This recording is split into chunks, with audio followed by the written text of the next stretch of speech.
Cyclops work light features a magnetic base. Right down here, you can see, you can set it to where you want, up here, down here. Features a magnetic base and has a 1/4-20 threaded in the base for optional tripod or suction cup mount.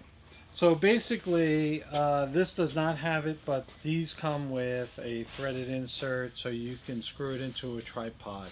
Okay, the light fixture has multiple light settings, so I'll show you those. So on, okay, light stays on consistently, and then I push it again, it goes brighter.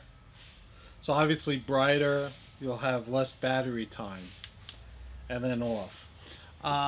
You get about 2 hours in high setting, 4.5 hours in medium, and 5 hours on low setting. 3 hours to recharge this puppy.